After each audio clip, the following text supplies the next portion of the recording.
as a person, all those things, and not so much focused on, well, we do it this way, even though they do it that way over there. The comparison aspect, I think, will get these other leagues nowhere in the grand scheme of things. It's all got to be internal in terms of figuring out how they best go about this new world. And the CHL can still be a great league. Like, they're getting a lot of players who before NCAA age who are coming and playing there and very happy to play there. Mm-hmm. Like, I understand you're frustrated. You're losing the likes of McKenna. Like, that's a huge loss. It's incredibly disappointing. Playing preseason games up north this year, like Medicine Hat, they're going to play games up there with that thought that it was going to be a grand homecoming for them, right? Like, it's you just have to make the best of it. You know, Kyle, sometimes you eat the bear and sometimes the bear eats you, and you just have to be prepared for both things. But it doesn't mean the CHL can't still be a great league for a lot of great players and send a lot of players to the NHL. But, you know, like, at the end of the day, for a long time, the players, the hammer rested with the teams. Well, finally it swung with the other direction. You can't complain about that. You had it your way for a long time. Life never goes your way 100% of the time. You can't cry about it. You got to adjust to it. Excellent.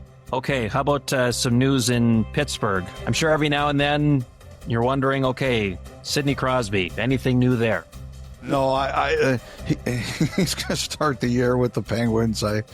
I don't think there's any doubt about that.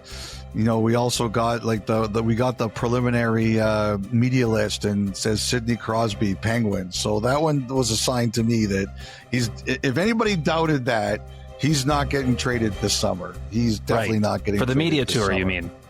Yes, the media tour. Okay. And I'm still laughing at last year when we asked him, is your contract going to have an 87 in it? Little did we know it actually was going to be 8.7. Yes. He signed it 2 or 3 days later. Still laughing at that. You know, people are always asking, are there any, you know, trade talk this summer? Obviously, Pittsburgh's been around it. I don't think there's anything imminent there on any file, although it can always change with one phone call. Like, it's summer, like, you know, people are trying to relax a little bit, and I'm assuming that things are going to heat up later in the summer at some point in all these particular situations.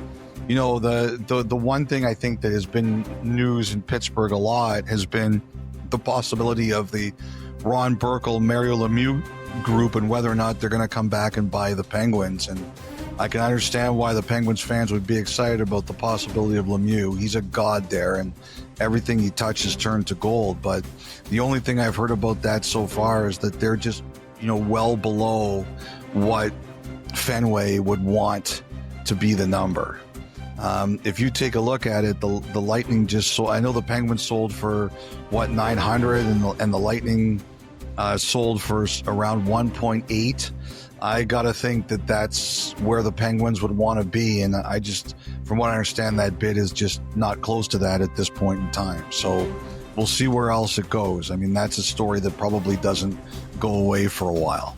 You know, also with Pittsburgh, you know, Nick Robertson, I had a couple people ask me about the possibility of Nick Robertson in Pittsburgh, just because obviously Kyle Dubas knows him. They got the arbitration settled on Saturday at $1.825 million. You know, the Maple Leafs have to clear some bodies there. They've got a lot of them. I had one Columbus fan ask me if Chinnikov for Robertson made sense. I don't know. I think Toronto would have to do more to get that done.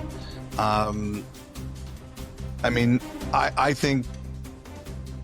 definitely think that the Maple Leafs have work to do here, and I don't know what their timeline is, but nobody expects them not to do things before puck drops, that's for sure.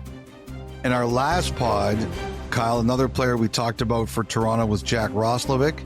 He's still unsigned. I've heard there's still a few teams looking at him.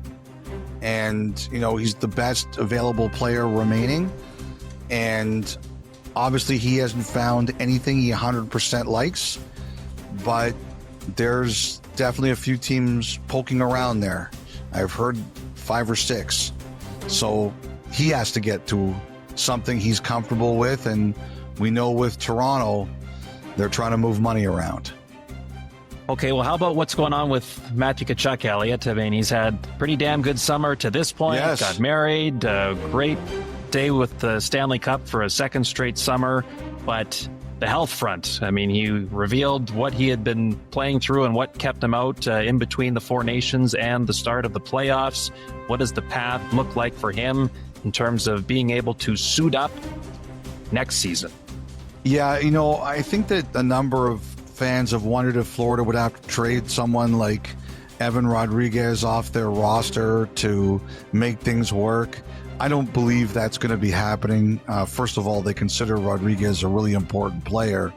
But secondly, I think we're going to find out at some point here that Tkachuk will miss the start of the season. I think he'll be back in time for the Olympics. Obviously, that's a huge deal for him, and it was always going to be set up that way. But I think he's going to miss a start of the year and a chunk of time after that. I don't know what the timeline's going to be, but it's going to be something like that. And congratulations to the Tkachuks on what looked like a beautiful wedding. Something else I wanted to mention that was kind of funny. So we know now from a couple of podcasts, one, the Spit and Chicklets podcast, and Sam Bennett went on the Empty Netters podcast about when Brad Marchand was traded there, the jokes that started going around over who was traded for them, because it took a while for it to come out. When Florida came to Toronto after the trade deadline, Evan Rodriguez, who's a great guy, pulled me aside and said, the next time you do a trade, you don't wait an hour to post what the return was. Pins and needles for a bit there. I think a few guys were. I mean, we saw what they all did to each other. They were just clobbering each other by throwing fake returns out there. He's a good guy. I got the message, Kyle.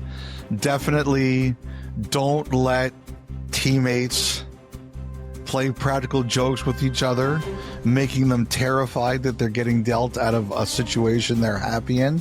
Message received. Message received. That's good. I mean, that's a tale as old as time, though. The old trade deadline pranks about, better get off the ice, GM wants to see you.